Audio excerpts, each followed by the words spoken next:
Senhor Jesus. Amém. Bom dia, igreja, bom dia, irmãos. Eu voltei um pouquinho atrás aí nos nossos capítulos de compartilhar da harmonia dos evangelhos, mas não foi intencional, não foi que o Senhor realmente me tocou o coração. Queria convidar a igreja para lermos esses versículos do capítulo 1 de João. Os irmãos abram a sua Bíblia, Evangelho de João, versículo 1, diz assim: No princípio era o Verbo, e o Verbo estava com Deus, e o Verbo era Deus. Ele estava no princípio com Deus. Todas as coisas foram feitas por intermédio dele, e sem ele, nada do que foi feito se fez. A vida estava nele, e a vida era a luz dos homens. A luz resplandece nas trevas, e as trevas não prevaleceram contra ela. Mais um versículo nesse mesmo capítulo de João, capítulo 1, versículo 51. E acrescentou: em verdade vos digo, que vereis o céu aberto e os anjos de Deus subindo e descendo sobre o Filho do Homem. Frisem essa expressão, Filho do Homem. Senhor, nós te louvamos e te damos graças porque o Senhor nos alcançou com a tua misericórdia. Senhor, abra a boca daquele que fala, porque nós declaramos que o Senhor é possuidor das palavras de vida eterna. Por isso fala ao nosso coração. Senhor, realmente nos deu ouvidos atentos para ouvir o teu falar. Senhor, não estamos aqui por causa das nossas opiniões, mas por causa da tua palavra, por causa da tua vida em nós. Por isso nós agradecidos somos, porque nós pertencemos a ti. Nós ouvimos o teu falar, e isso nós profetizamos no teu precioso nome. Amém. Irmãos, o título da mensagem é esse daí: Cristo, existente ou presente nas duas eternidades. E eu busquei isso lendo esse versículo que começa o capítulo de João, e eu fiz uma correlação lá com Gênesis 28, quando Jacó sai de Berseba, que ele vai para Harã, e ali depois de ter sido abençoado por Isaac, ele vai indo, jornadeando o seu caminho ali, e ali chega numa hora que ele está num lugar, e ali ele pernoita naquele lugar, e ele pega uma daquelas pedras ali daquele lugar, faz por travesseiros, e ali ele tem um sonho. E o sonho está lá em Gênesis 28, versículo 10 a 13. Diz assim: Eis posto na terra uma escada, cujo topo atingia o céu, e os anjos de Deus subiam e desciam por ela. Perto dela estava o Senhor, e lhe disse: Eu sou o Senhor, Deus de Abraão e Isaque.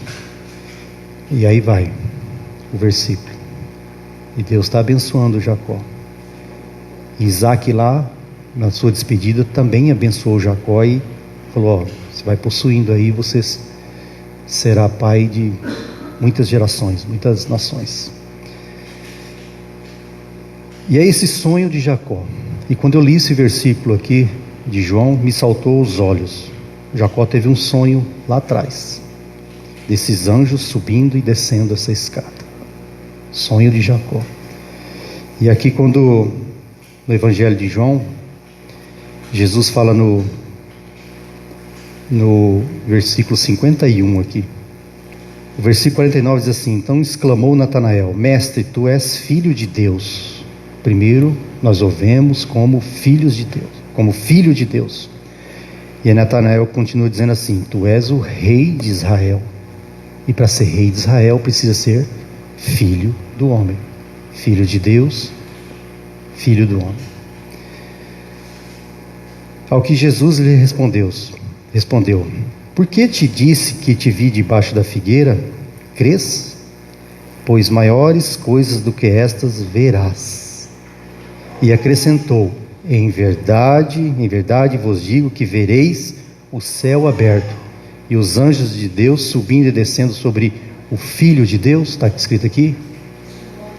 Está escrito o Filho do homem. Senhor Jesus. Então nós estamos vendo aqui Jesus na eternidade passada. Ele é Deus existente na eternidade passada.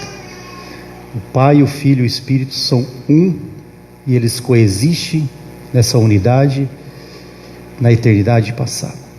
Ele estava lá, quieto, não precisava mexer com nada, não precisava se envolver com nada. Ele é Deus, Ele é autossuficiente, Ele é autoexistente em si mesmo. Cristo, como a palavra, estava com Deus e era Deus. É isso que o versículo 1 está dizendo. Ele era somente divino lá na eternidade passada. Ele é divino. Ele pertence, ele existe na eternidade passada. Totalmente divino. Ele, como a palavra, ainda não fora encarnado. Eternidade passada. Ele não possuía nenhuma humanidade quando da sua existência na eternidade passada.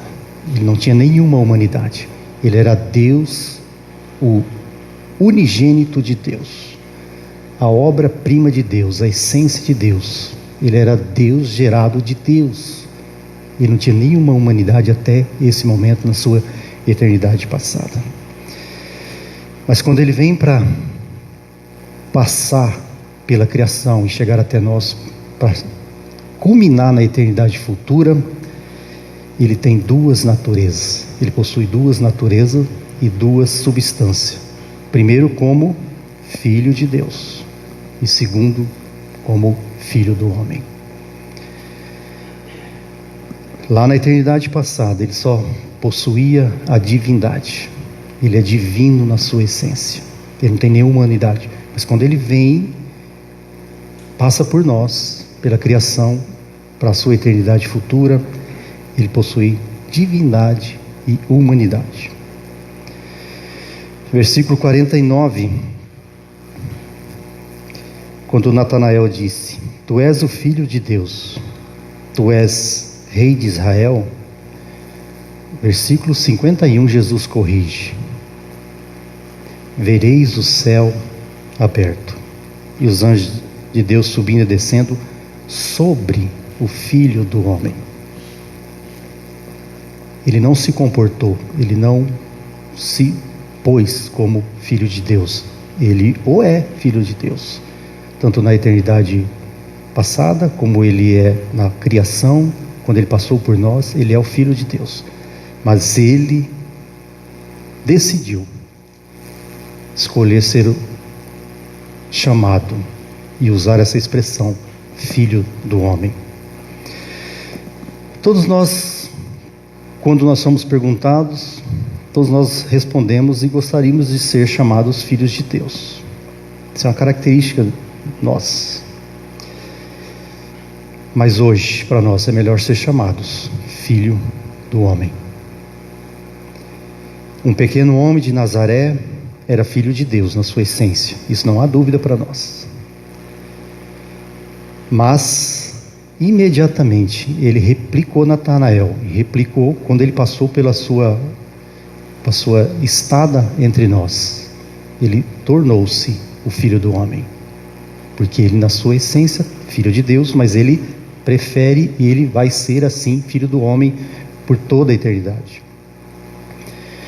Embora os homens tentaram, e às vezes nós tentamos fazê-lo grande, Filho de Deus, ele gosta de permanecer pequeno. E eu vou ler um versículo em Efésios capítulo 2, só para nós despertarmos para essa intenção dele. Paulo está falando assim, ó, Efésios capítulo 2, verso 5 diz assim: tende em vós o mesmo sentimento que houve também em Cristo Jesus, pois ele, subsistindo em forma de Deus, Filho de Deus, ele o é Filho de Deus, não julgou como usurpação o ser igual a Deus. Ele não usou por nenhum tempo, eu sou o Filho de Deus, eu sou igual a Deus, eu sou. Ele era, mas ele não usou isso. Tornando-se semelhante, em semelhança de homens, e reconhecido em figura humana. Ele foi humano o tempo todo entre nós. Filipenses. E eu falei o quê?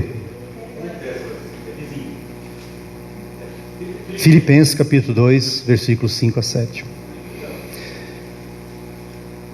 Ele sempre gostou, ele sempre agiu assim, de ser pequeno, ser um igual a nós, quando ele esteve entre nós. Nós o tentamos fazer grande, mas ele nos corrige e volta, fala, eu sou um de vocês, eu sou igual a vocês, eu tenho a humanidade de vocês, filho do homem, mas igual a vocês. Um exemplo também disso, João 13, quando a gente estiver aí no nosso estudo, capítulo 13, a gente vê o lavar os pés dos discípulos. A toalha e a bacia é um exemplo para nós. O Filho de Deus nos lavou os pés. O Filho de Deus, grande em essência, mas ele tornou-se, e ele decidiu e escolheu ser pequeno e nos lavar os pés. E o que é mais importante para nós hoje? Sermos chamados filhos de Deus ou filho do homem, ou filhos do homem? Nós temos que ter cuidado com as nossas respostas. O filho de Deus ou filho do homem? O que nós escolhemos hoje? O que nós preferimos? Se cremos que Jesus de Nazaré é o Filho de Deus, nós temos a vida eterna, isso é verdade, a palavra diz. Se creres, a sua divindade sempre foi para dispensar vida para nós, mas a sua humanidade como Filho do homem, trata-se de Deus nos edificando nele mesmo. Vida eterna, se nós o cremos, nós o temos, mas na sua humanidade ele está como Filho do homem, nos edificando nele mesmo. O diabo nunca temeu Jesus como Filho de Deus. O diabo sempre soube, Satanás sempre soube que ele é o Filho de Deus, ele é gerado de Deus, mas o diabo nunca temeu ele, mas o teme como Filho do homem, porque ele sabe que ele será vencido em Cristo, mas como o Filho do homem. E o exemplo disso está em Mateus, no capítulo 4, ali do verso 4 para frente, quando o diabo tentou dizendo, se és tu filho de Deus. Jesus nunca respondeu sendo a resposta como sendo filho de Deus, mas Jesus, nas suas 3 tentações ali, o respondeu como filho do homem, na sua humanidade. Não só de pão viverá o homem, não tentará o Senhor. Usou a palavra como cada um de nós usamos. Então o diabo nunca temeu, nunca teve pavor de Jesus como Filho de Deus, mas como Filho do homem, ele tem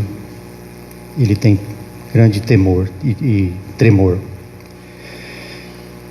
porque Deus escolheu em sua economia e decidiu que Satanás deve ser derrotado pelo homem. Eu lembro há muito tempo atrás que um amado irmão aqui, nos nossos começos, ele falou, sabe que é difícil o Senhor Jesus, de Cristo, dar um sopro em Satanás e jogar ele eternamente para a lata do lixo? Não é difícil, isso é um sopro dele, ele faz isso. Mas ele decidiu que Satanás deve ser derrotado pelo homem. A sua intenção é habitar na humanidade. Deus não tem intenção de habitar em si mesmo. Ele habitava em si mesmo na eternidade passada, mas para a eternidade futura ele vai habitar na humanidade. Ele habita já na humanidade. Deus tem intenção de derrotar seu inimigo, Satanás, por intermédio do homem e fazer da humanidade a sua habitação. Não é através do homem que Deus vai derrotar Satanás. E um exemplo vivo disso a palavra fala que a Nova Jerusalém desce do céu. Todos nós pensamos que queremos ser salvos e ir para o céu, porque lá vai ser um lugar de sossego. Amém, por isso que acalenta o nosso coração.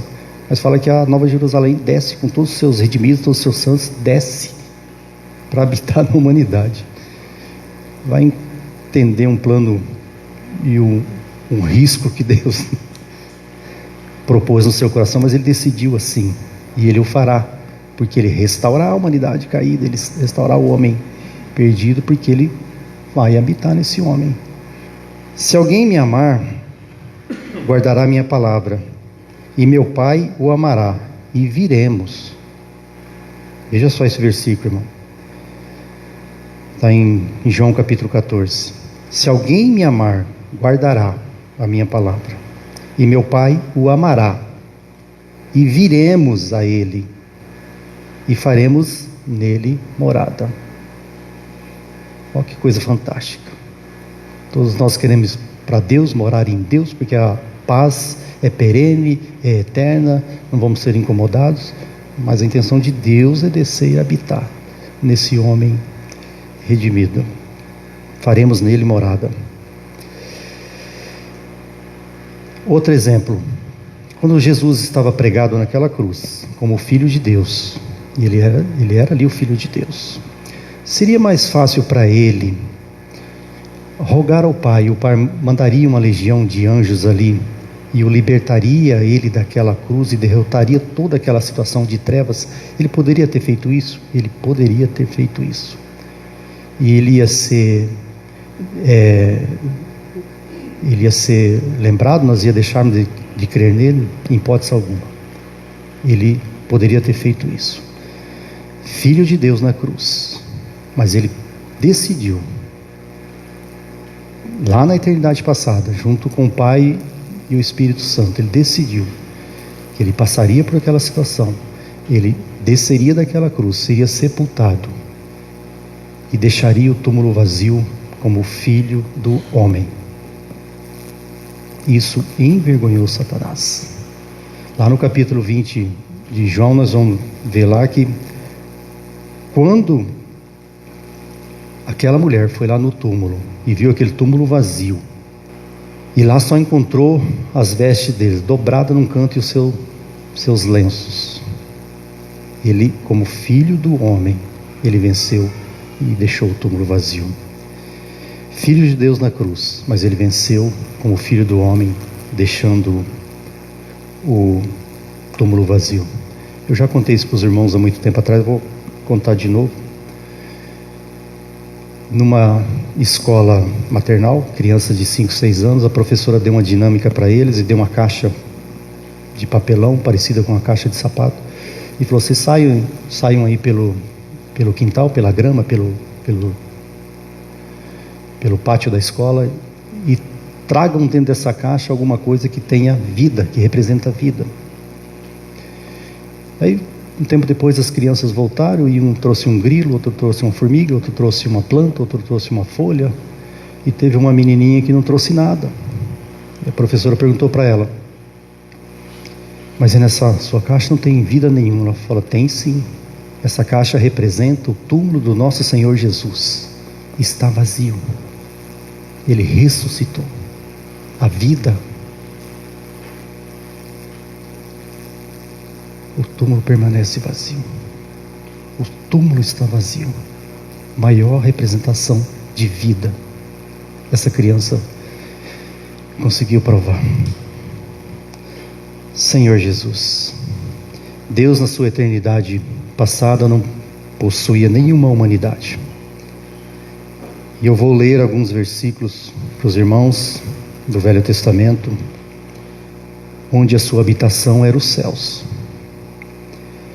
1 Reis capítulo 8, versículo 49 diz assim: ouve tu nos céus, lugar da tua habitação, eternidade passada, A habitação do nosso Senhor era nos céus.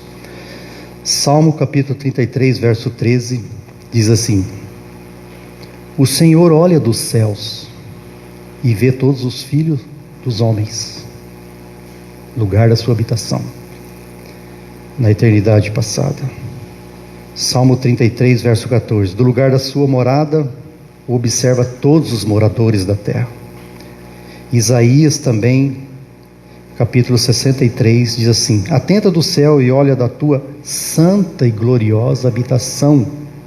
Deus, na eternidade passada e na sua criação, Ele não tinha encarnado ainda. Ele olhava para os homens, olhava, mas Ele vinha naquelas suas epifaneias, né? Fala, o anjo do Senhor visitou o profeta tal, o anjo do Senhor visitou a nação tal, o anjo do Senhor, suas visitações, mas não a sua participação ainda, porque a sua habitação na eternidade passada é os céus. E qual será a sua habitação futura, na eternidade futura?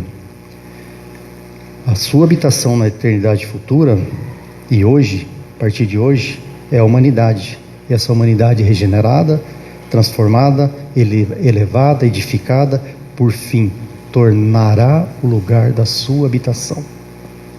Ela desce para habitar com essa humanidade, porém, transformada, regenerada, restaurada. Apocalipse capítulo 21 diz assim: a sua habitação pela eternidade será a nova Jerusalém, composta de todos os santos redimidos, que descerá dos céus. Eternidade passada e eternidade futura está proposto no coração de Deus. Aí Ele precisou passar por nós. E aí vamos usar aqui uma expressão, uma ponte do tempo, ou uma dispensação. E eu meditando sobre essa mensagem ontem, eu fiquei pensando, falei, que tempo será esse? Os dinossauros têm 200 milhões de anos, 500 milhões de anos, mas já existia a criação. Gênesis começa falando, e no primeiro dia fez Deus, no segundo dia fez Deus. Que tempo que é esse? Eu não ouso falar. Criação de Deus. E qual que é essa ponte? Que tempo que temos essa ponte da criação para iniciar a eternidade futura? Considerado a eternidade deve ser um pingo, considerado com a eternidade passada e com a eternidade futura. Deus planejou lá na eternidade passada, e na eternidade futura Deus desfrutará desse seu plano, a sua obra terminada. Eu lembro que há tempo atrás eu li numa revista científica que os cientistas chegaram à conclusão que o universo está expandindo, e a gente pensa que uma hora vai chegar, que os cientistas vão chegar num ponto que vai falar, poxa, chegamos no final, descobrimos o último planeta, descobrimos a última galáxia, não, o universo está expandindo. Que tempo que é isso? Não sabemos. Eu não ouso chutar um tempo. Eternidade futura. Após Deus ter viajado da eternidade passada e passado por essa linha do tempo para a eternidade futura, Ele possivelmente declarará, como Jesus declarou na cruz: está consumado. Seu propósito lá na eternidade passada, e passou por essa linha do tempo, essa dispensação, nos incluiu a criação e nos incluiu a humanidade, e lá no final ele dirá certamente: está consumado.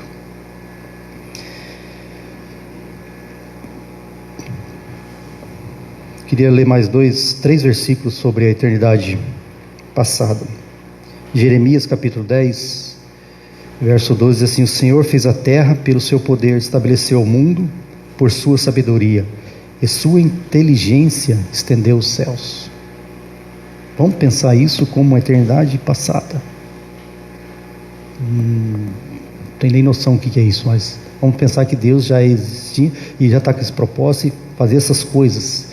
E criou Deus no terceiro dia tal coisa, e no quarto dia tal coisa.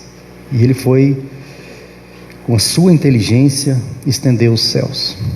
Isaías capítulo 48, verso 3 diz assim: também a minha mão fundou a terra e a minha destra estendeu os céus. Quando eu os chamo, eles aparecem junto, eles se apresentam. É Deus criando, é Deus fazendo todas essas coisas, de eternidade passada para a eternidade futura. Zacarias capítulo 12, verso 1 diz assim: fala o Senhor, o que estendeu o céu, fundou a terra e formou o espírito do homem dentro dele. Imagina na criação, Deus fez todas essas coisas,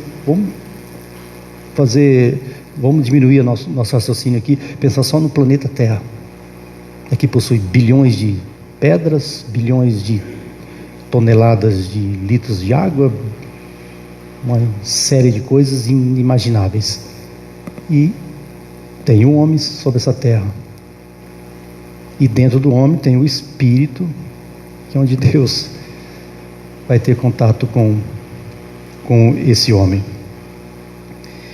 E para essa ponte do tempo, esse período de eternidade passada para a eternidade futura, tem 5 coisas que Deus criou.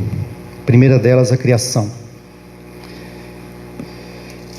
Verso 3 diz assim, do capítulo de João: todas as coisas foram feitas por intermédio dele, e sem ele nada do que foi feito se fez. Todas as coisas, na criação. O que significa isso? Chamar as coisas que não existem à existência. Na eternidade passada não existia nada dessas coisas, né? Vamos ousar dizer aqui que a terra era sem forma e vazia, era um oco, era um caos, mas aí todas as coisas foram criadas do nada. Romanos capítulo 4, no versículo 17 diz assim: o Deus que vivifica os mortos e chama à existência as coisas que não existem. Esse é o nosso Deus. Nada dessas coisas na criação existia, mas Ele o fez a criação. O que é a criação? O universo. Universo com Sol, Lua, nossos planetas, a nossa vida. Essa é a criação de Deus. Para Deus, isso não é um problema difícil, nunca foi.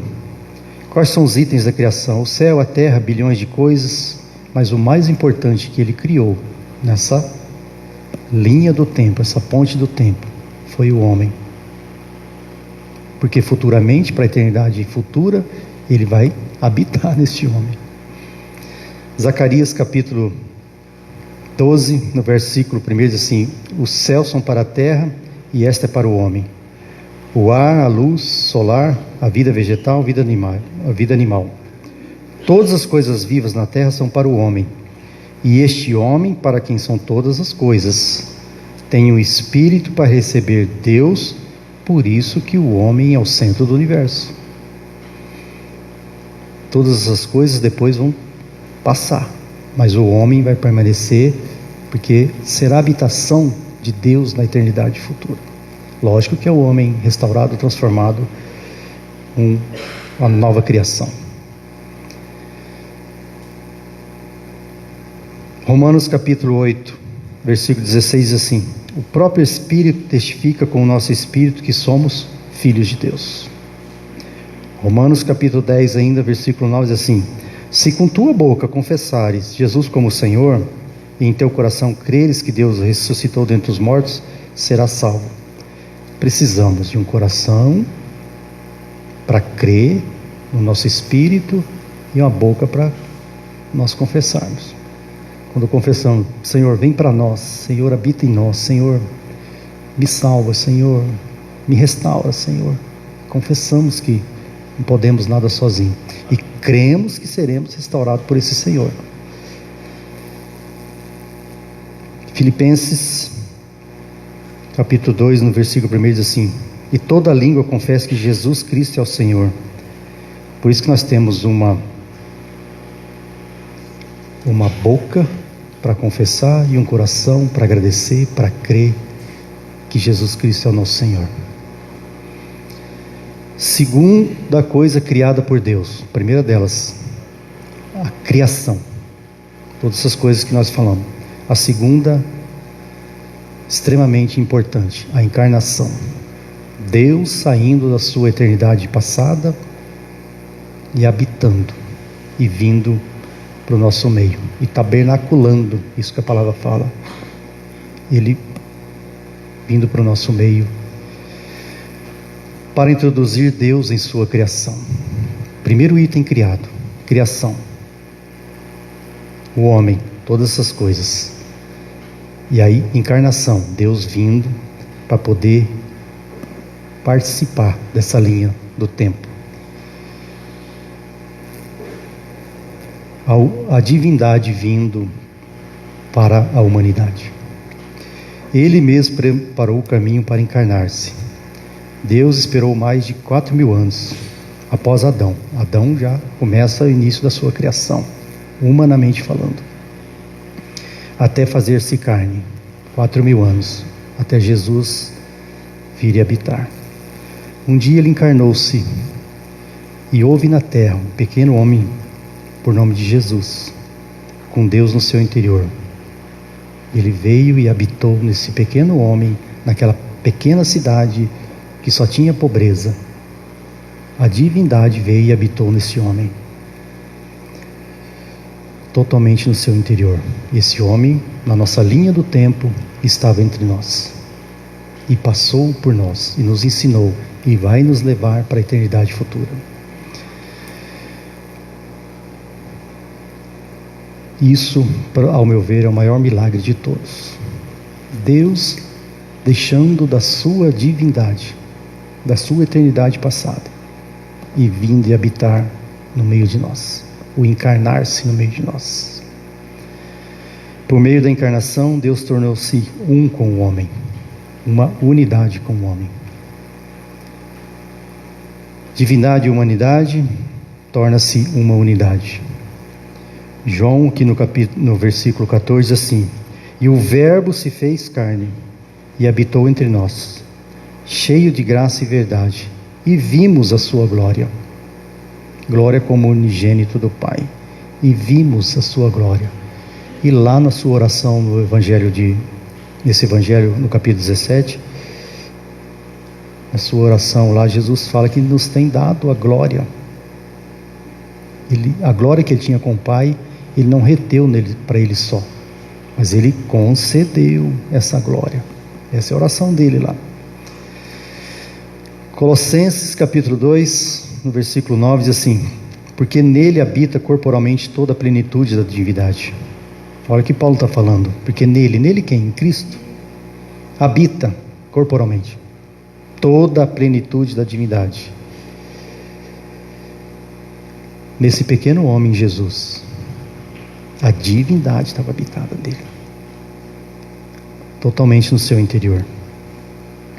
Encarnação é Deus entrando na sua criação. Encarnação é fazer do homem a sua habitação viva no universo.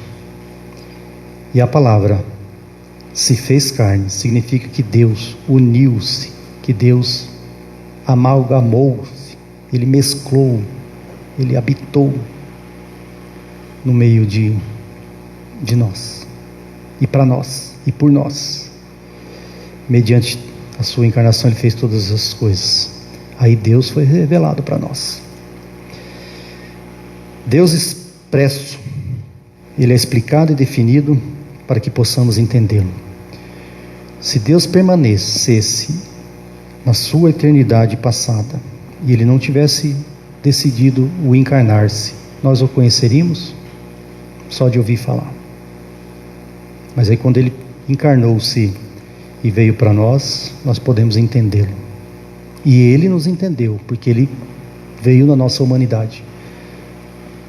E Ele sabe das nossas dores, Ele sabe das nossas perseguições, Ele sabe de tudo que a humanidade passa, Ele sabe porque Ele se fez carne.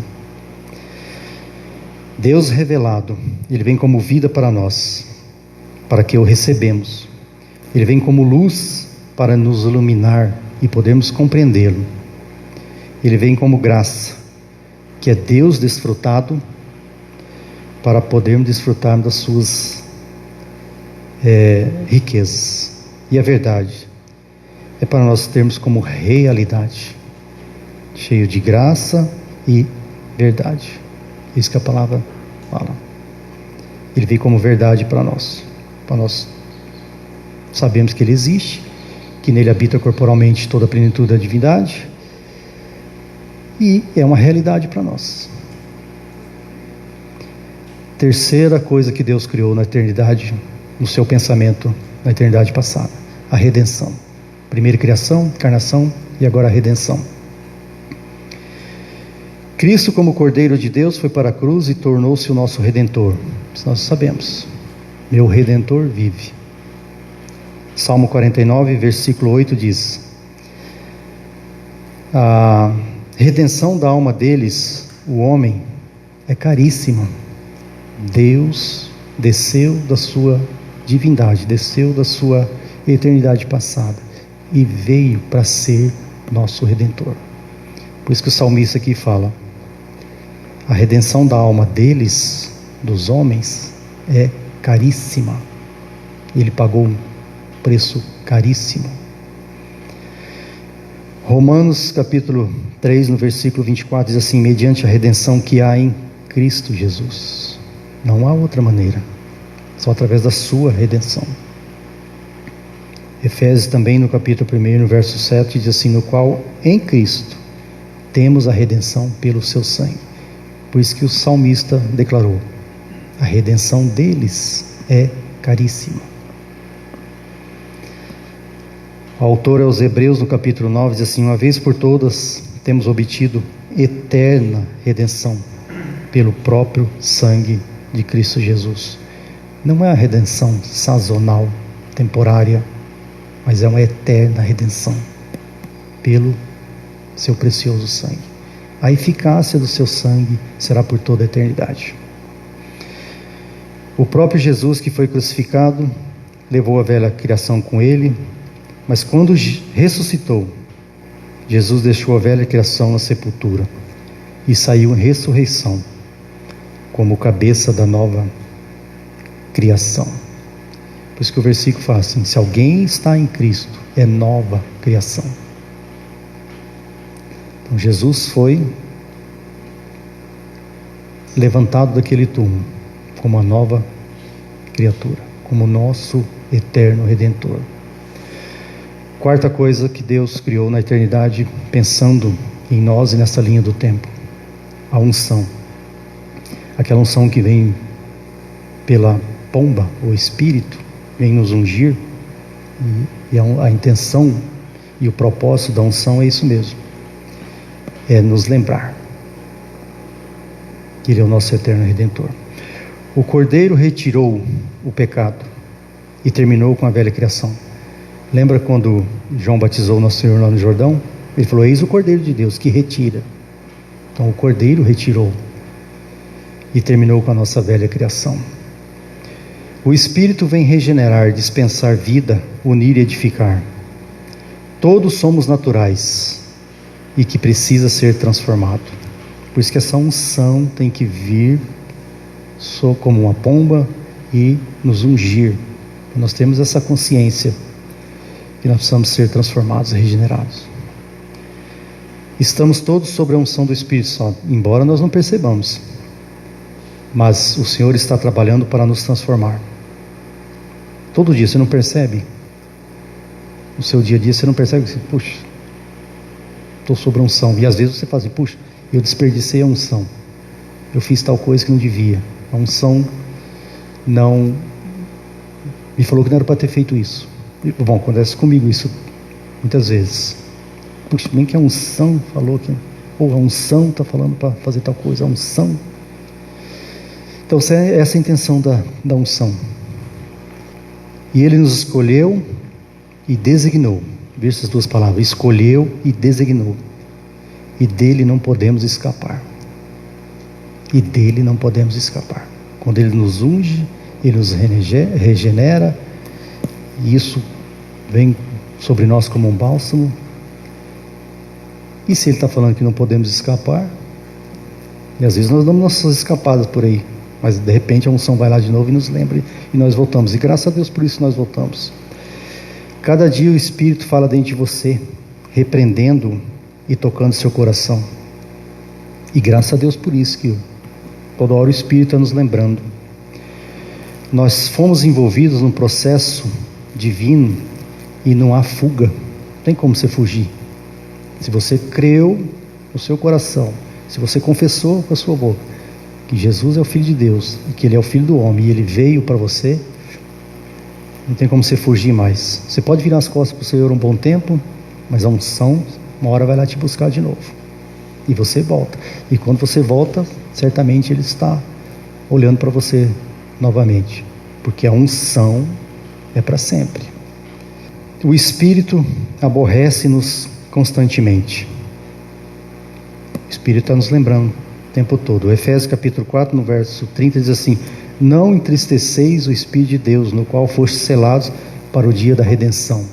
O que isso significa, não entristecer o Espírito de Deus? Cada um de nós devemos ter essa consciência.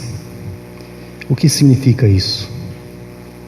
Você foi despido do velho homem, você é uma nova criação, e de repente você volta para o velho homem, entristecer o Espírito de Deus. Você foi tirado da velha vida e foi colocado numa nova vida, mas de repente você volta, está entristecendo. Você não anda em conformidade com a nova vida em Cristo, volta para a velha vida, está entristecendo o Espírito Santo. Você volta às práticas antigas, está entristecendo o Espírito Santo. Você foi ungido, você pertence, e não tem como você fugir disso mais.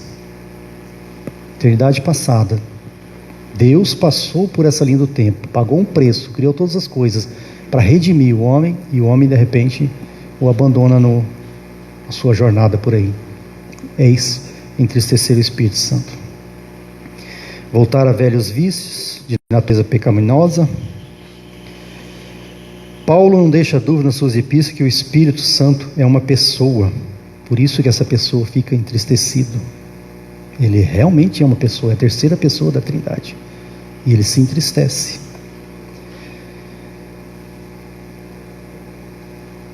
Tem um adágio que Pedro usa lá na sua epístola, fala assim: a porca voltou para o lamaçal. Dá banho numa porca bonitinha, deixa ela cheirosa, bonitinha, põe lá num canto. Você desvia os olhos, ela volta para a lama de novo. Pode acontecer com nós? Pode. Nova criação, nova criatura, de repente volta para a velha criatura. Entristecer o Espírito Santo de Deus. Jamais andar de acordo com a velha vida. Andar de acordo como filhos de Deus. Portando-se como filhos de Deus, dando testemunho como filhos de Deus. Isso é diariamente. Consultar a nossa consciência. Nos perguntando, onde estamos falhando? Isso não é vergonhoso para nós como filhos de Deus, como os regenerados. Fala: Senhor, me lembra, saia de casa de manhã, esqueça o trânsito, que é difícil esquecer o trânsito hoje, e eu vou trabalhar, e eu vou dirigindo, e eu falo pra minha mulher assim: ainda bem que eu não ando armado, senão eu dou tiro em todo mundo. Trânsito? Volta para a velha criação. E ela fala: você está louco? É louco mesmo, mas é só uma brincadeira, né? Voltando para a velha criação. Olha o risco que nós corremos. Nós corremos o risco de voltar para a velha criação, nas velhas práticas, em pensamentos, em palavras, em comportamentos nossos no dia a dia, em atitudes. Nós podemos voltar. E isso é sutil. E às vezes nós não percebemos. Mas quando a unção te der um toque, volta para a nova vida, volta a ser nova criação. E quem pode escapar da mão do Senhor? E às vezes nós falamos assim: não gosto disso para Deus, mas Ele dirá: eu gosto muito de você, porque Ele nos ama. Eu não gosto de tal exortação, eu não gosto de tal, dessa maneira. Eu acho que eu não vou seguir assim. Eu acho que eu vou adormecer um pouco. E se entristeceu o Espírito Santo. E ele falou: eu gosto muito de você, por que você vai fazer essas coisas? Eu estou de olho em você, eu ungi você para ser uma nova criação. E você está querendo falar dessas coisas que não gosta aqui? E aí o Espírito diz assim: quanto menos você gosta de mim, mais eu gosto de você. Isso é para nos corar de vergonha. E uma vez capturado pelo Senhor, você está sendo transformado. Não há lugar para ir. Esse é o nosso destino: ser transformado no dia a dia, regenerado no dia a dia. Não tenha vergonha de pedir ao Senhor: Senhor, salva-me de novo. Senhor, converta-me de novo. Senhor, faça-me voltar. Senhor, faça-me voltar ao primeiro amor. Não tenha vergonha de pedir isso, porque o inimigo é sutil. De repente ele vai nos afastando e nós vamos tomando gosto pela coisa. Nós vamos achando que é melhor ficar em casa ouvindo belas mensagens e dispensamos e perdemos a comunhão. Nós vamos perdendo aos pouquinhos essas coisas, vão esfriando em nós. Tomar cuidado para essas coisas. A quinta coisa que Deus criou na eternidade passada: a edificação. Deus precisa de uma casa edificada, a sua Betel na humanidade, que será a sua habitação. Por isso que Ele está nos edificando. Quanto tempo vai demorar isso? Anos, milhões de anos, bilhões de anos? Não sabemos. Ele está edificando uma casa para si mesmo e está usando pessoas como pedras. Usando pessoas como pedras. E aqui tem um versículo nesse mesmo capítulo, versículo 42, quando Jesus está ali com seus discípulos. 41. Ele achou primeiro seu próprio irmão Simão, a quem disse: achamos o Messias, que quer dizer Cristo. Versículo 42. E levou a Jesus. Olhando Jesus para ele, para Simão, disse: tu és Simão, o filho de João. Tu serás chamado Cefas, que quer dizer Pedro. Pedras vivas. Edificação. E ele vai nos edificando. Ele vai mudando coisas em nós. Aqui de Simão, ele mudou para Pedro, que significa pedra. Uma pedra viva para a sua edificação, da sua casa futura, que será a sua morada eterna. Edificação. E Deus está nos edificando, porque será para a morada mútua de ambos, Deus e o homem. Eternidade futura, linha do tempo, trabalhou na criação, no homem, e eternidade passando pela linha do tempo, na futura, Deus e o homem habitando mutuamente. Vai entender o coração de Deus? Será um mesclar da divindade com a humanidade para sempre, por causa da edificação. Para sua volta, o Senhor necessita de um edifício sólido dos que o buscam. O Senhor só vai voltar quando encontrar um lugar adequado para a sua habitação. Por isso que Ele vem por todo esse tempo trabalhando no homem para edificar, para transformar, para regenerar o homem. Porque senão Ele não volta. Ele não vai voltar em casa vazia. Ele não vai voltar em pedras não edificadas. Ele precisa encontrar pedras vivas para a sua edificação. Por isso nós, os humanos, os homens, precisamos de vida e natureza divina, através desse trabalhar de Deus em nós. É morada mútua do edifício de Deus. E aí termina a ponte do tempo e começa a eternidade futura. Afinal, Ele será tanto o Filho de Deus como o Filho do homem. Filho de Deus inicial, usou a criação, toda essa linha do tempo, para a eternidade futura. E lá na eternidade futura Ele será ambos, com a humanidade regenerada, que será a sua eterna habitação. Estaremos unidos a Ele e mesclados a Ele, e desfrutaremos com Ele a eternidade para sempre. É isso que o versículo 51 está dizendo. Em verdade vos digo, que vereis o céu aberto e os anjos de Deus subindo e descendo sobre o Filho do Homem. Sonho de Jacó, Jesus fez realidade, ou fará realidade. Nós o veremos. Amém? Qual que é o propósito de Deus? Qual foi o propósito de Deus? O maior milagre que Ele fez: criar o homem. Regenerou esse homem, transformou esse homem e criou todas as coisas por causa desse homem e por causa da sua intenção no princípio, na eternidade passada. Por isso que os homens são seres inéditos que andam sobre essa terra, porque a intenção de Deus é expressar a si mesmo nesse homem regenerado, esse homem restaurado. Deus saiu do seu lugar, da sua eternidade passada, para mostrar a sua criação, incluindo o homem, para poder participar da eternidade futura. Deus tem um propósito. Deus não tem vários propósitos. Ele tem um propósito, um único propósito: criar filhos de Deus em Cristo. Se alguém está em Cristo, é nova criação, é nova criatura. Esse é o propósito de Deus. Deus não tem muitos propósitos. Estava no coração de Deus a criação, o homem em Cristo, para herdar os pensamentos de Deus. Olha que coisa fantástica. Romanos capítulo 11, no verso 34 a 36, repete isso que eu li aqui em João capítulo 1.